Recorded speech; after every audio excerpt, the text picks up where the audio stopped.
अस्सलामुअलैकुम जी फ्रेंड्स। आज का जो हमारा टॉपिक है वो है सिमेट्राइजेशन पास्टुलेट है। हम लोगों ने क्वांटम मैकेनिक्स 2 की सीरीज स्टार्ट की हुई है। इस सीरीज में हमारे पास वीडियो नंबर 7 है। इसका हमारे पास ई पार्ट है सिमेट्राइजेशन पास्टुलेट। ओके, तो इसमें जो बातें हम डिस्कस करेंगे वो ऑलमोस्ट 90% इसी इन टॉपिक्स में ही डिस्कस की हुई हैं। ओके, तो ये इसलिए ये जो हमारे पास वीडियो होगी बिल्कुल छोटी सी होगी। तो नेक्स्ट वीडियो में इन टॉपिक्स पर बात करने की कोशिश करेंगे। तो ये वीडियो 14 तक लिखा हुआ है हमने। तो इससे नेक्स्ट टॉपिक्स भी हैं जो अभी हम मैंने फिलहाल लिखने हैं, तो उन पर भी हम बात करेंगे आने वाले वीडियोज़ में। तो आइए आज का टॉपिक को स्टार्ट करते हैं। बिस्मिल्लाहिर्रहमानिर्रहीम। सल्लल्लाहु तआला अला मुहम्मद सल्लल्लाहु अलैहि व आलिहि वसल्लम। अब हम शुरू से डिस्कस करते आ रहे हैं कि symmetric anti symmetric wave function है, एंटी सिमेट्रिक वेव फंक्शन है। जिस तरह अभी मैंने बताया कि इन टॉपिक्स में हमने डिस्कस किया हुआ है। तो अब मैं डायरेक्ट जो वेव फंक्शन है उसको मैं लिख रहा हूँ। ये मेरे पास वेव फंक्शन है, R1 R2 है, R3 है, एंड सो ऑन, RI है, एंड सो ऑन, RJ है, एंड RN है हमारे पास। ओके, तो नेक्स्ट हमारे पास क्या होगा, प्लस नेगेटिव है तो R1 है, R2 है, R3 है, एंड सो ऑन, RJ है, RI है, एंड RN है। डन हो गया। यानी कि हमने क्या किया है, सबसे पहले इसकी थोड़ी सी थ्योरी समझ लें, इसका बैकग्राउंड समझ लें कि क्वांटम मैकेनिक्स में हम किसी भी पार्टिकल की एग्जैक्ट पोजीशन, फॉर्म, मोमेंटम, ये तमाम चीज़ें हम एग्जैक्ट फाइंड नहीं कर सकते। तो इस को हम क्वांटम मैकेनिक्स का नाम देते हैं।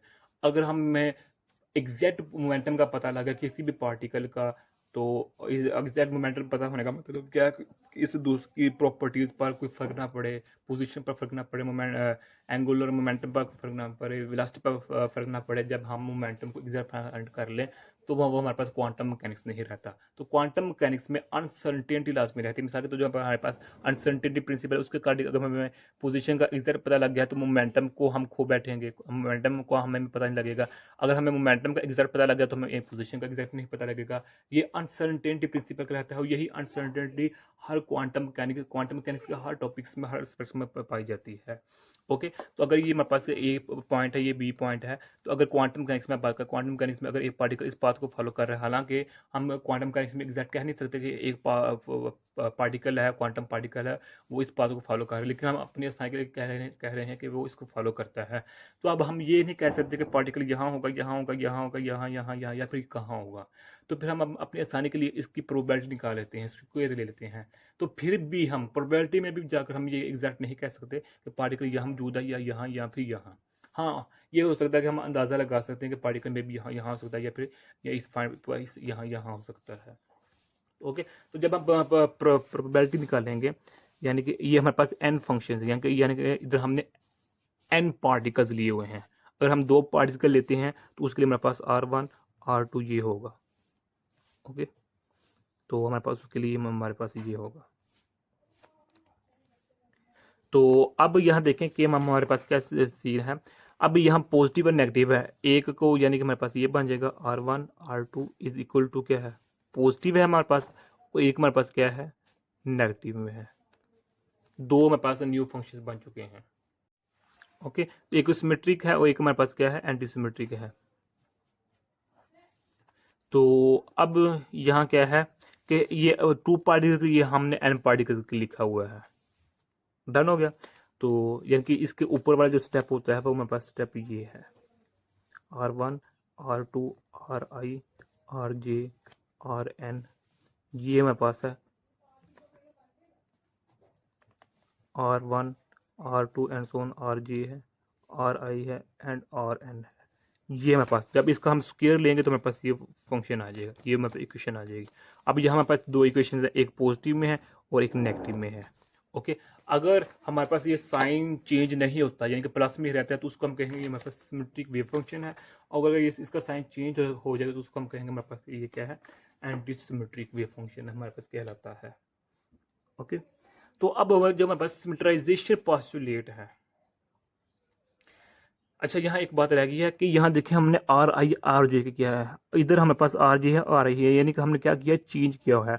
I को J में चेंज किया हुआ है और J को I में चेंज किया हुआ है, यानी कि RI की जगह हमने RJ को लिखा हुआ है और RJ की जगह हमने RI को लिखा हुआ है। ओके, ये याद रखिएगा।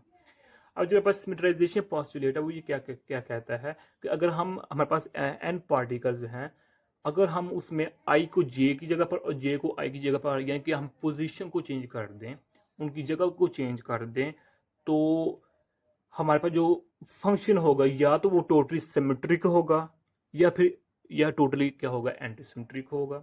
यानी कि इसका आंसर ये क्या होगा, R1 R2 Ri Rj and Rn है। या तो वो क्या होगा, टोटली सिमेट्रिक होगा, Rj Ri एंड Rn, या तो टोटली सिमेट्रिक होगा या फिर क्या होगा, टोटली एंटी सिमेट्रिक होगा। दो ही केसेस हैं। ओके, ये या फिर ये हमारे पास एंटी सिमेट्रिक होगा। Rj है, Ri है और Rn है हमारे पास, ये हमारे पास सिमेट्राइजेशन पॉस्टुलेट हमें यही कहता है।